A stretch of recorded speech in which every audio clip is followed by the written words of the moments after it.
estou pronto para receber a incorruptível, a indestrutível, sempre viva semente da palavra de Deus, eu nunca mais serei o mesmo. Nunca, nunca, nunca. Em nome de Jesus, Pai, essa é a tua palavra, que ela possa falar o nosso coração, no nome de Jesus, amém. Só que eu tenho medo de altura. Eu vou para o céu porque vou ter um corpo transformado. A altura não é comigo. E aí, meu irmão, por, sei lá, coincidência de tudo, minha poltrona, janela. E eu sentei, para ir de Vitória a Belo Horizonte, não tinha ninguém do meu lado. E eu sentei, fiquei olhando pela janela. Foi me batendo assim um medo, um temor. Eu falei: Jesus, o que eu estou fazendo aqui, Senhor? Tem misericórdia. Podia ter ido de carro, Jesus, tem misericórdia de mim. Bom, e aí até que eu pousei em Belo Horizonte, cheguei. Na volta a mesma coisa. E aí nessa história toda, eu quero trazer uma palavra ao teu coração essa noite, falando: vencendo meus medos. Todos nós temos medo. Tem medroso aqui? Fala amém. Se você não falou amém, você é medroso. Ficou até com medo de falar amém. O medo está presente no dia a dia da maioria das pessoas. Todo mundo sente medo. Existem vários tipos de medo. Desde a noção do perigo, diante de alguma coisa que vai nos causar risco, até algo complexo, um pavor, fobia, síndrome de pânico. O medo sempre é baseado em um exagero. Exagero, uma mentira, algo que às vezes Satanás tenta nos aprisionar nessa situação. Por isso é preciso desmascarar estas mentiras que o diabo coloca diante de nós. E quando nós éramos pequenos, já éramos ensinados a ter medo. Porque na nossa geração, a geração de hoje é diferente. A geração de hoje é o tablet e o celular cantando 3 palavrinhas. Na nossa geração era alguém cantando: dorme, neném, que a cuca vai pegar, vou chamar papai do céu, e sacudindo. Era ou não era? Era alguém que dizia assim: o homem do saco vai vir aí, hein? O medo ficava impregnado na gente. Às vezes a gente tinha medo de dormir com a luz apagada. Tinha que acender a luz. O medo foi algo também que foi impregnado na gente. Eu fico olhando de vez em quando uns pais, irmão, pelo amor de Deus, irmão, não faz isso não. Tem uns pais que o menino está fazendo bagunça. Menino faz bagunça ou não faz, gente? Menino faz bagunça. Menino não pode ser mal educado. Bagunceiro, ele é bagunceiro, irmão. Não existe menino que não é bagunceiro. Agora, mal educado, aí é culpa dos pais. Mas menino bagunceiro, quando está fazendo bagunça, aí os pais, para corrigir o menino, viram e falam assim: o pastor está olhando para você. Irmão, não faz isso não, que o menino já olha para mim e fala assim: o pastor, meu Deus, misericórdia, tem medo. O pastor vem. O medo às vezes é impregnado em alguém.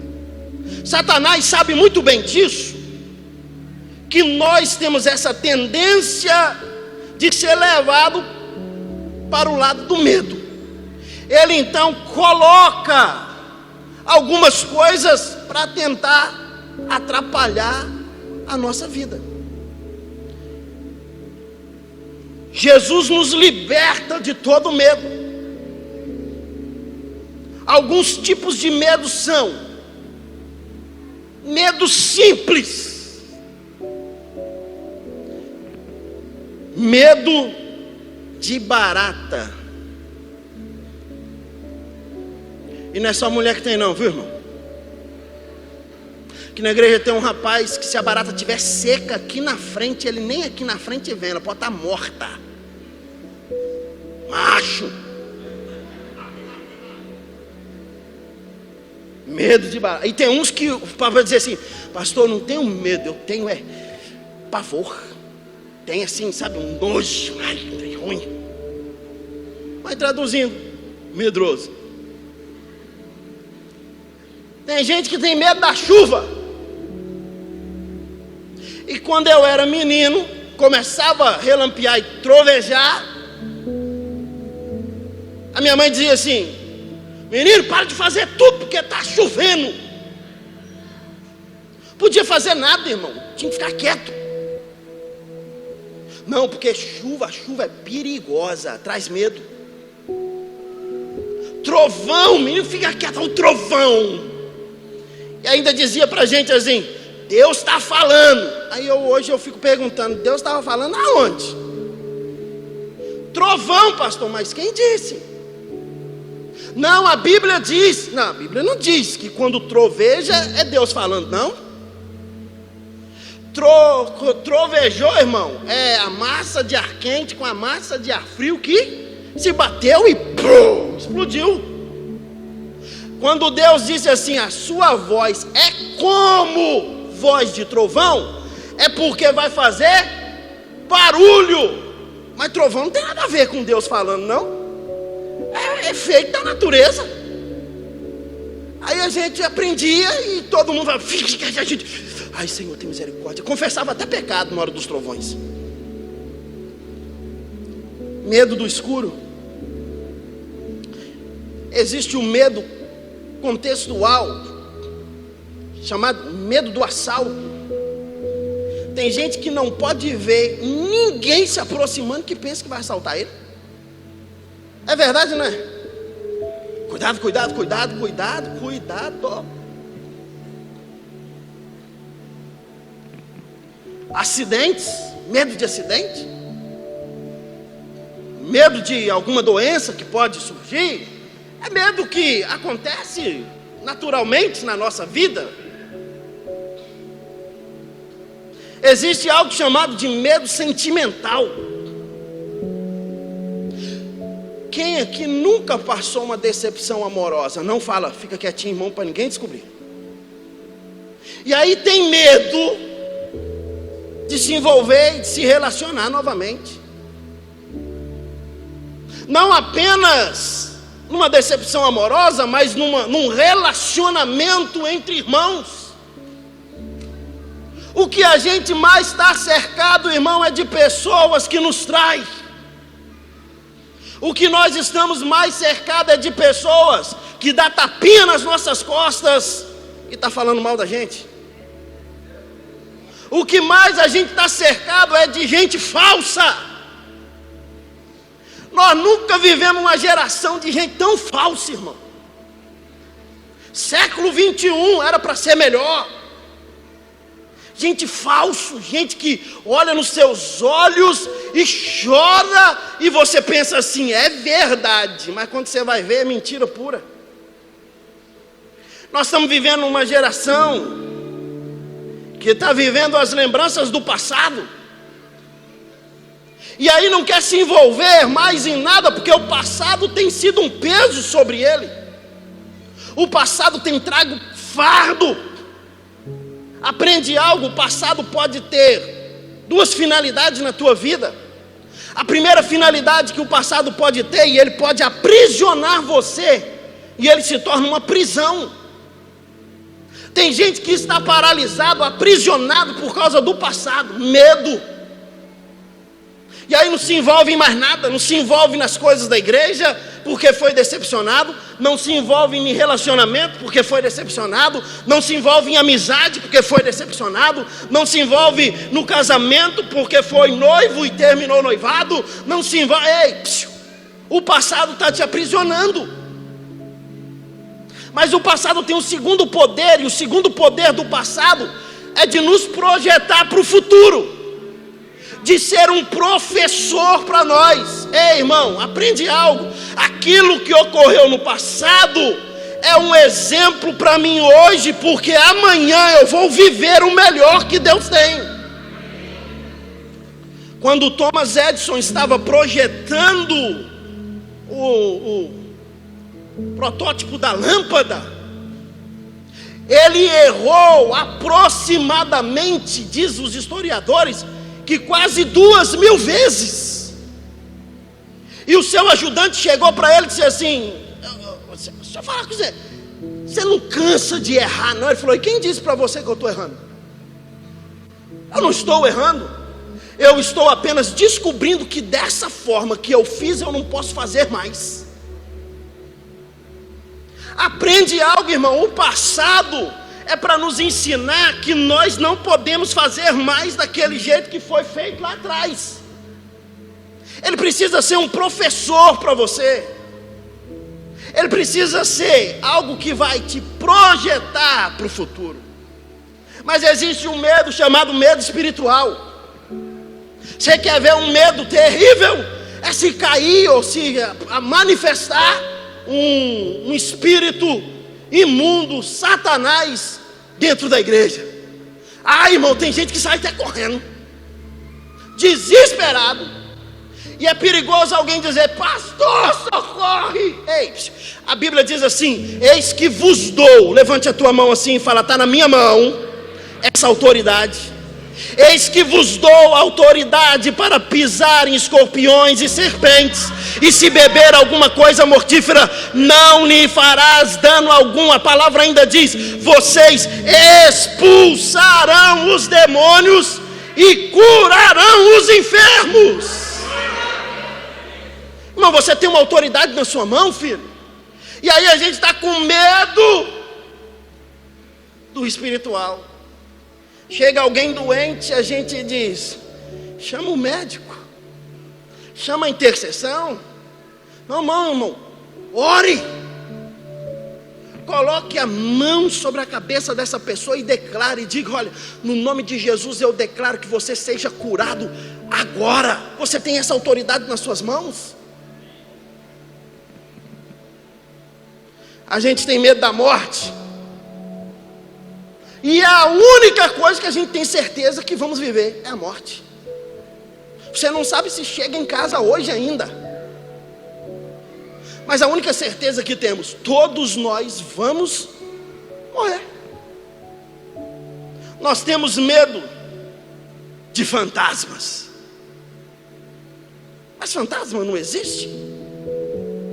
Jesus um dia chama os discípulos e diz assim: olha, atravessa para o outro lado. Eles entram no barco e eles começam a remar para atravessar para o outro lado. Quando eles estão no meio do caminho, o vento era forte, uma tempestade surge. Os discípulos ficam apavorados e tentam remar de um lado e de outro. Jesus está no monte orando. Jesus observa e vê que eles estão em dificuldade. Jesus desce. Só que Jesus não usa nenhum barco. Jesus vai andando por cima das águas. E quando ele vai andando por cima das águas, ele passa o barco dos discípulos. E quando ele passa, os discípulos vê Jesus andando sobre o barco e passando por eles. Sabe o que aconteceu com aqueles 12 homens? Tiveram medo, desesperaram. Fantasma! Medo do fantasma. Tem gente que tem medo do fantasma, do fantasminha camarada.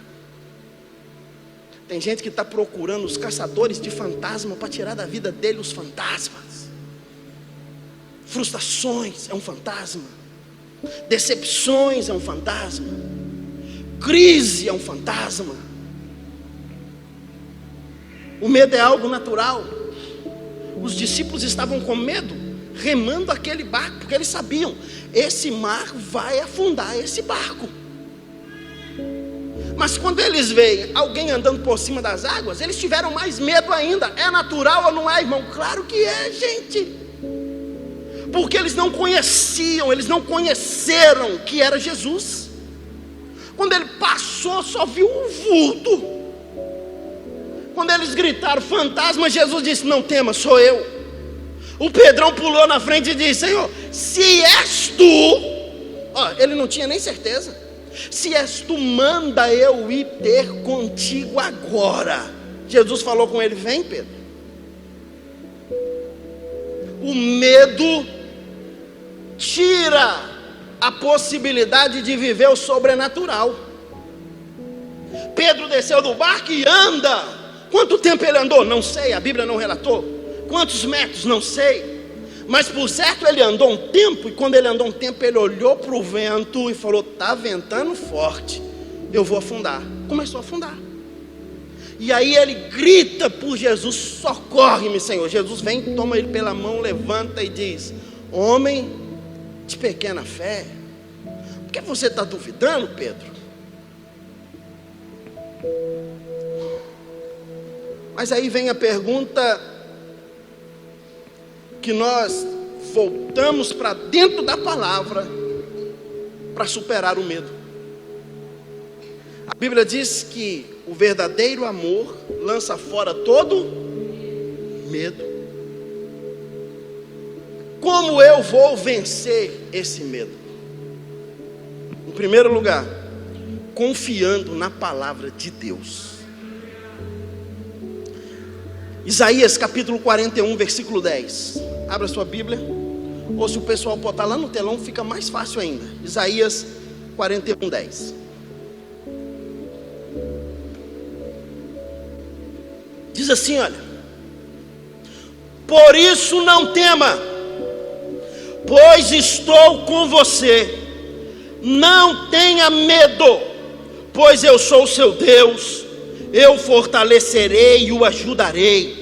Eu o segurarei com a minha mão vitoriosa. Eu li numa versão NVI. É a mesma que está lá? Não? NVI, procura aí, versão NVI. Por isso não tema. Isaías está recebendo da parte de Deus uma palavra, e Deus está dizendo para ele: diga para o povo, Isaías, não temer. Por isso não tema. Agora, por que não temer, irmão? Por quê? Porque a gente vai ter um segurança do lado? Não. Porque a gente vai ter o amigo do lado? Não. Porque a gente vai ter o pastor do lado? Não. Ele está dizendo: não tema, pois eu estou com você. Quem está dizendo? O Senhor dos exércitos, o poderoso Deus, aquele que tem a chave da morte e do inferno nas mãos. Ele está dizendo: eu estou com você. A minha pergunta é: se Deus está comigo, por que temer? Quando se trata de confiança, quando se trata de algo além, quando se trata da palavra, Jesus está dizendo para mim e para você: não temas, porque eu estou contigo todos os dias até a consumação dos séculos.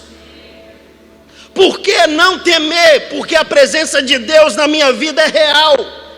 Ele me livra do laço do passarinheiro e da peste perniciosa, me cobrirá com suas penas, e debaixo de tuas asas estarei seguro. 1000 cairão ao meu lado, 10.000 à minha direita, mas eu não serei atingido. Não temas. Você precisa confiar na palavra. A palavra de Deus está dizendo para você: você é valioso, não temas. Você tem valor, você é precioso. Ainda que um exército se levante, ei, o Senhor está conosco. O Deus de Jacó é o nosso refúgio.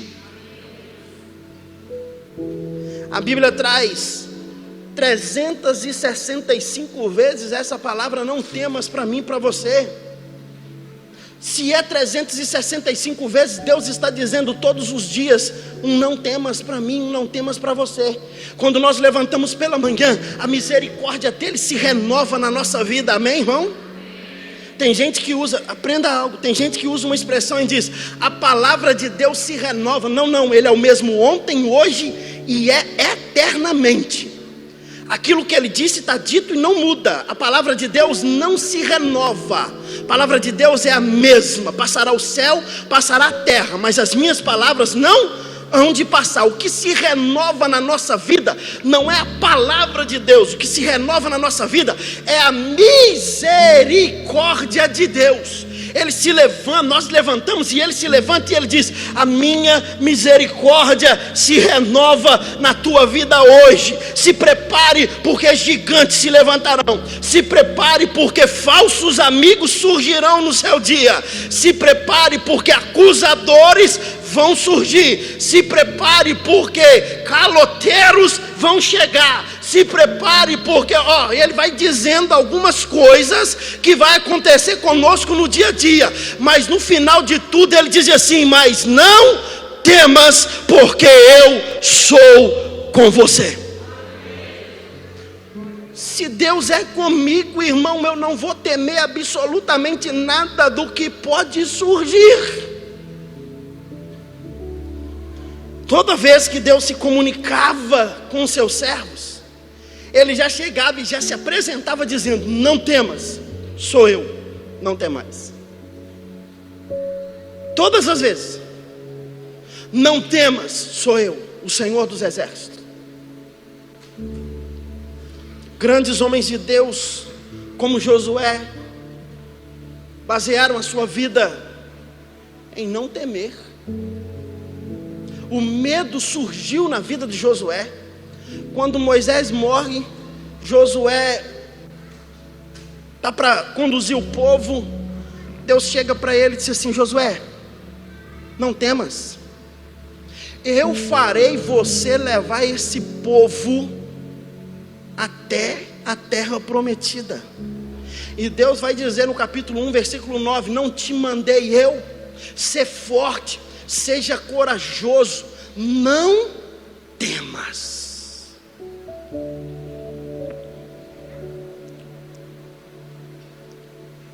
Quando nós confiamos na palavra de Deus,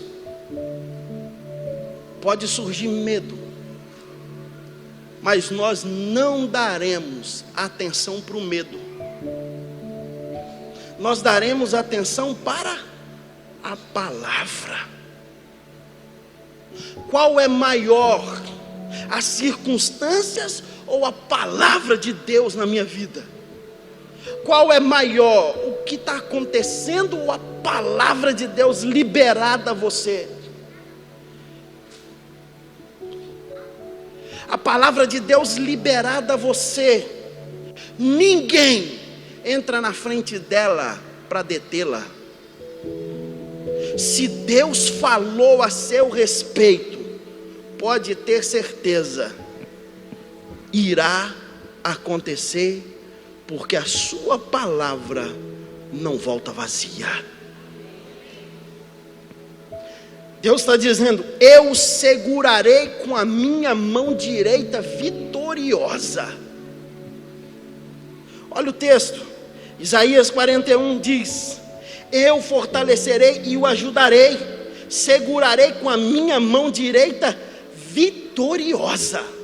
Sabe o que Deus está dizendo? Deus está dizendo assim: olha, a mão da destreza, a mão da força, a mão onde Ele esmaga o inimigo. Ele está dizendo: a mão onde eu vingo o inimigo. Ele está dizendo: você não está sozinho, pode ter certeza que eu vou derrotar os inimigos da sua vida. Por isso Jesus prometeu: vou estar com vocês. Ele está conosco. Ele faz algo ainda mais surpreendente, porque quando Ele vai subir aos céus, Ele diz assim: eu enviarei a vocês o outro Consolador. Quando Ele sobe, no dia de Pentecostes, vem o Espírito Santo, e Ele penetra naqueles discípulos, traz força, traz vigor. E os discípulos agora são cheios de ousadia. Eu faço uma pergunta: você tem confiado na palavra que Deus tem liberado a você? Você tem confiado na palavra que Deus tem dito a você? Você tem confiado nas promessas do Senhor para a sua vida? Olha o que diz o Salmo de número 20, versículo 6, versículo 7. Pega isso na sua vida hoje, meu irmão. Agora sei que o Senhor dará vitória ao seu ungido. Tem ungido do Senhor aqui? Diga amém. Agora sei que o Senhor dará vitória aos seus ungidos. Dos seus santos céus lhe responde com poder salvador, com sua mão direita.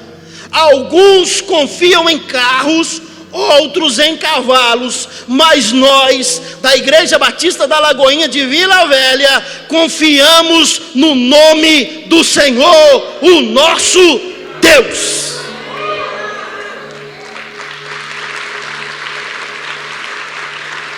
Confie nele, confie na palavra de Deus.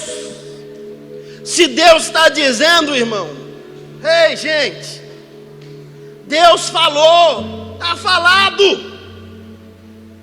Agora pode confiar fielmente na sua palavra, porque Ele não é homem para mentir, nem filho do homem para se arrepender. Por acaso falaria eu e não realizaria o que eu disse? Diz a palavra.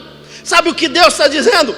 Ei, se você confia em mim, você pode ter certeza que a minha mão direita está tirando os inimigos que se levantam contra a tua vida. Por isso, pela manhã, a misericórdia dele se renova e ele está dizendo: não temas. Segunda coisa, você não somente confiar na palavra, mas buscar na oração a vitória contra o medo. Seja sincero, irmão. Toda hora que dá um medo na gente, a gente ora. É verdade ou não é? Surgiu um medo, Jesus tem misericórdia, Senhor. Senhor, opa, a gente confessa até os pecados na hora. Escute, 2 Reis capítulo 6, versículo 15, diz assim: o servo do homem de Deus levantou bem cedo pela manhã e, quando saía, viu que uma tropa com cavalos e carros de guerra havia cercado a cidade. Então ele exclamou: Senhor meu, o que faremos? O profeta respondeu: não tenha medo, aqueles que estão conosco são mais numerosos do que eles. E Eliseu orou: Senhor, abre os olhos dele para que ele veja. Então o Senhor abriu os olhos do rapaz, que olhou e viu as colinas cheias de cavalos e carros de fogo ao redor de Eliseu. Geazi levanta pela manhã, e aqui o contexto é que Eliseu, o profeta, está desmascarando Ben-Hadad.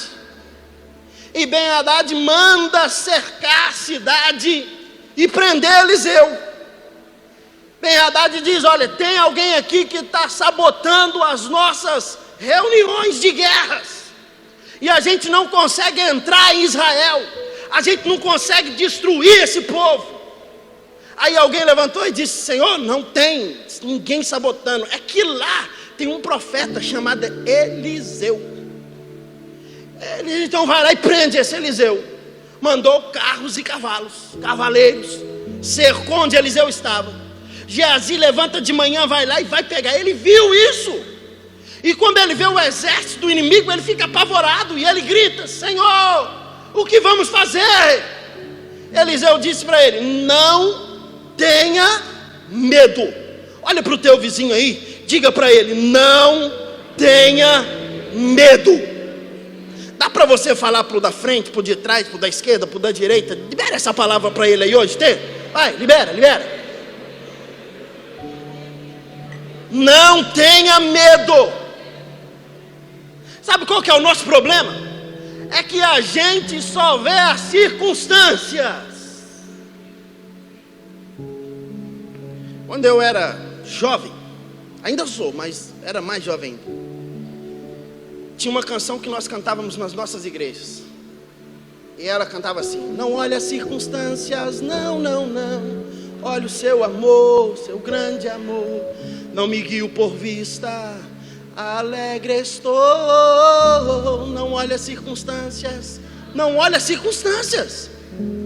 Aí ele olhou e falou assim: carros e cavalos. Eliseu falou assim: ei, você precisa aprender a ver as coisas de outra forma. Deixa eu dar uma palavra para você. Você precisa aprender a ver a sua vida, ver aquilo que está acontecendo em sua volta com um outro olhar. Você está vendo, mas não está enxergando. Veja com outro olhar. Aí Geazi olhou e falou assim: meu senhor, mas como assim? Eliseu olhou e falou assim: Senhor, abra os olhos dele para que ele veja. Tem gente que está vendo, mas não está vendo. Tem gente que está olhando, mas não está enxergando. Só olha em volta. Carros e cavalos. Ei, e daí que os carros e cavalos estão aí? Você já tem uma palavra: eu, o Senhor, com mão direita, com braço estendido, arranco, esmago com a destra das minhas mãos. Mas essa palavra já era para bastar na nossa vida. Mas a gente fica ainda temeroso. Aí Eliseu diz: Senhor, abra os olhos dele para que ele veja. Sabe o que ele viu? Quando ele viu, irmão, ele enxergou em sua volta os carros e cavalos de fogo.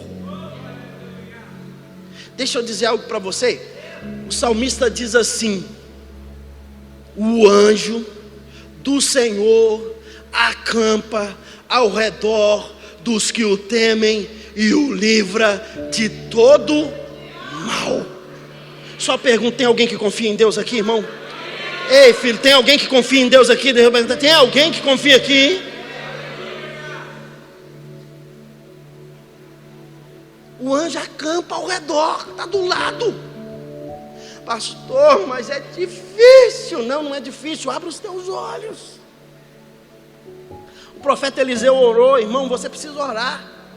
Você precisa falar: Deus, me mostra atrás dessa cortina do medo que está acontecendo. Deus, que prisão é essa que está havendo? Deus, que grilhão é esse, Senhor? Arranca, tira. Abra os teus olhos e veja os livramentos de Deus na tua vida.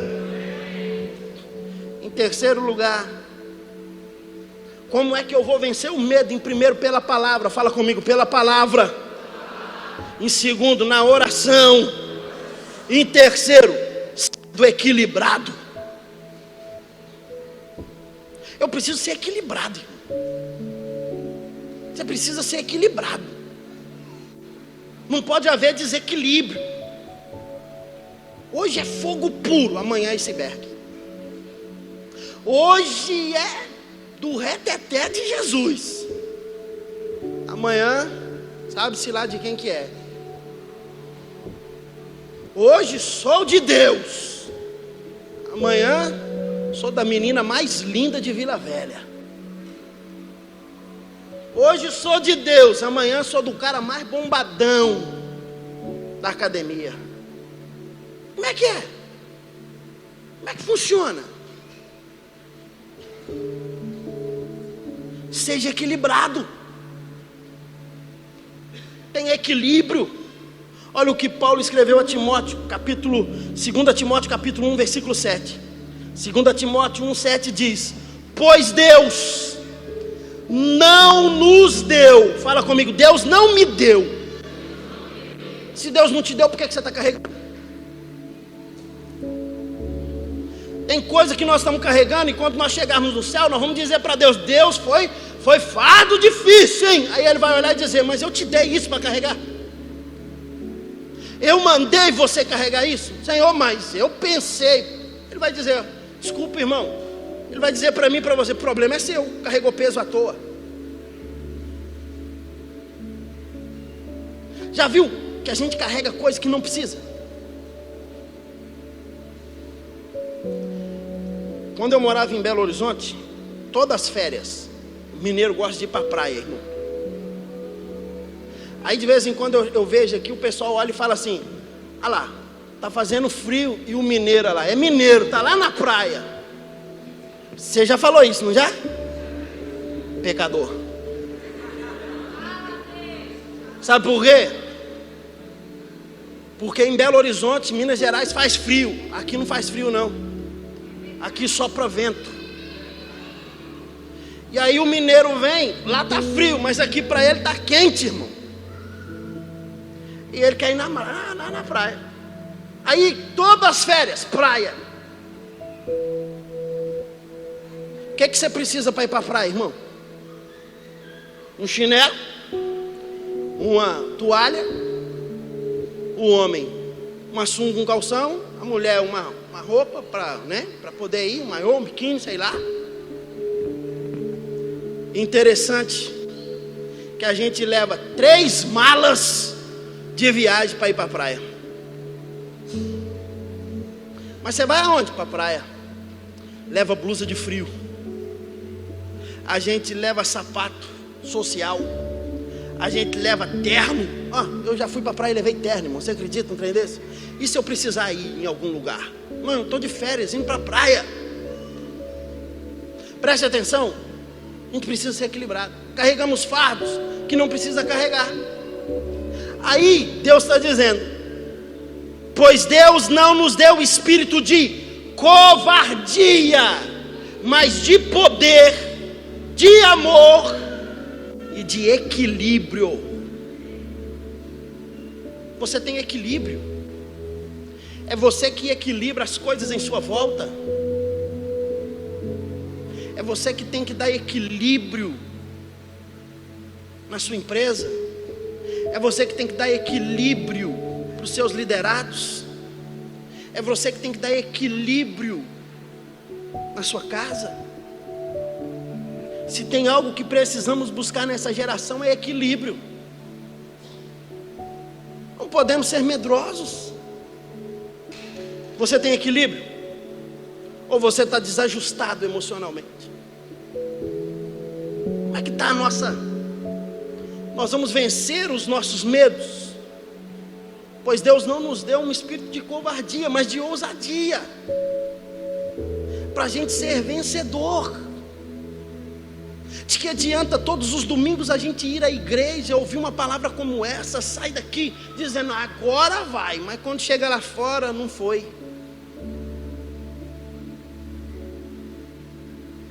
Aí o diabo pega aquele videozinho daquela mulher e manda para o nosso WhatsApp: não vai não, não vai não, e a gente está rindo.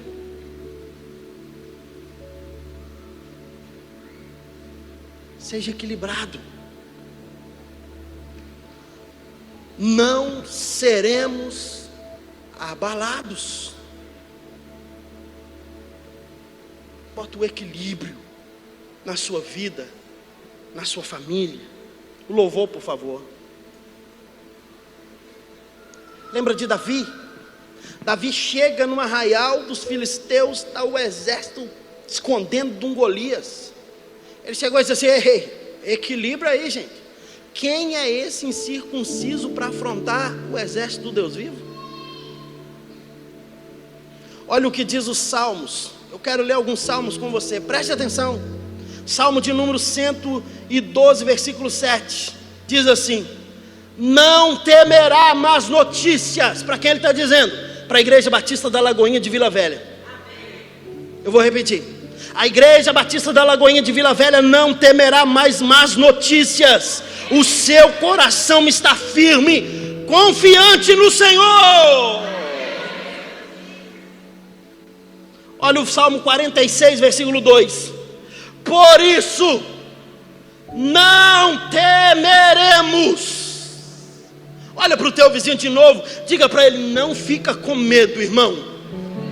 Por isso não temeremos, embora a terra trema, os montes se afundem no coração do mar, embora estrondem as suas águas turbulentas e os montes sejam sacudidos pela sua fúria. Há um rio cujas correntes alegram a cidade de Deus. Não seremos abalados. Olha o Salmo 108, versículo 12. Dá-nos ajuda contra os adversários, pois inútil é o socorro do homem. Inútil é o socorro de alguém que está do seu lado. Inútil é buscar socorro no homem. Inútil é querer que o homem te ajude. Dá-nos socorro, ajuda contra os nossos adversários. Vai buscar de Deus, e ele diz: pois inútil é o socorro do homem. Com Deus conquistaremos a vitória, e ele pisará os nossos adversários. Sabe como vamos vencer, irmão? Vamos vencer buscando em Deus, vamos vencer clamando a Deus, vamos vencer buscando a face de Deus, vamos vencer nos prostrando diante do Senhor, vamos vencer dizendo: só o Senhor é Deus e Ele cuida da minha vida. Olha o que diz o Salmo 27, versículo 3: ainda que se levante um exército e se acampe contra mim, meu coração não temerá. Ainda que se declare guerra contra mim, mesmo assim estarei confiante.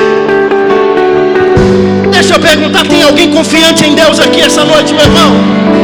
Oh, recarabacete, carabarabá. Confia nele, irmão. Confia nele, filho. Confia nele, meu irmão. Ainda que se levante um exército, Deus está dizendo: não temas, eu estou ao seu lado, eu estou contigo, eu te tomo pela mão, eu te levanto e eu te digo: você é meu.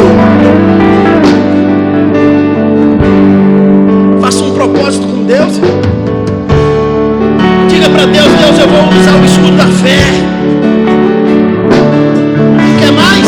Olha o que diz Romanos capítulo 8, versículo 35. Diz assim: quem nos separará do amor de Cristo? Será tribulação, angústia, perseguição, fome, nudez, perigo ou espada? Como está escrito: por amor de ti somos entregues à morte todos os dias, somos considerados como ovelha destinada a matadouro. Mas em todas estas coisas somos mais do que vencedores por meio daquele que nos amou.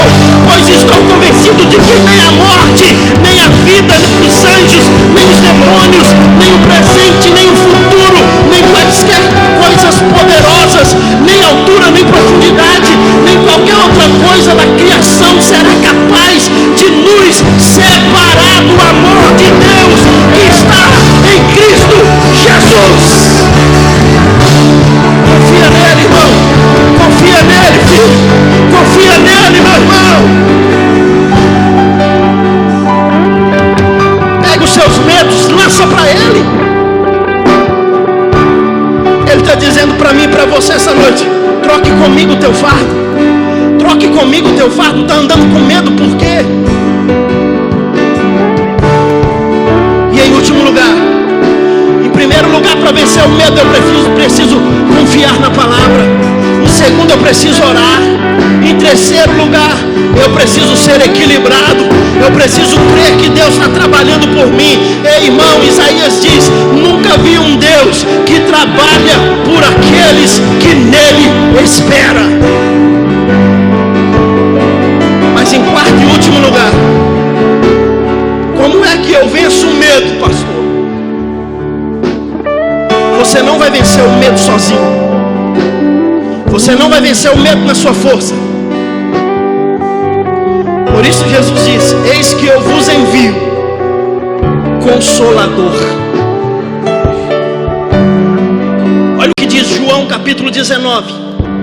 Ao cair da tarde do primeiro dia da semana, estando os discípulos reunidos, as portas trancadas, porque estava com medo dos judeus, Jesus entrou, se pôs no meio deles e disse: Pai seja convosco. Tendo dito isso, mostrou-lhe as mãos e o lado. Os discípulos alegraram-se quando viram o Senhor. Novamente Jesus disse: Paz seja convosco. Assim como o Pai me enviou, eu vos envio.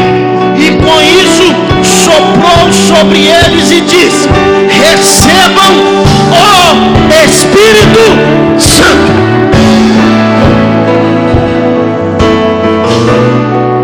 Sabe como você vai vencer o medo? Recebendo o Espírito Santo na tua vida. Jesus vai dizer para os discípulos que estão trancados dentro do cenáculo 2 vezes: Paz seja convosco. Paz seja convosco. Mas ele olhou e disse assim: mas vocês só terão essa paz se vocês receberem o Espírito Santo. E o que ele fez?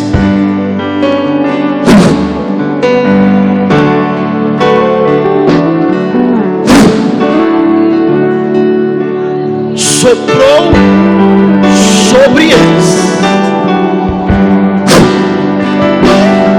o Espírito Santo. Levante a tua mão direita assim, mais alto que você puder.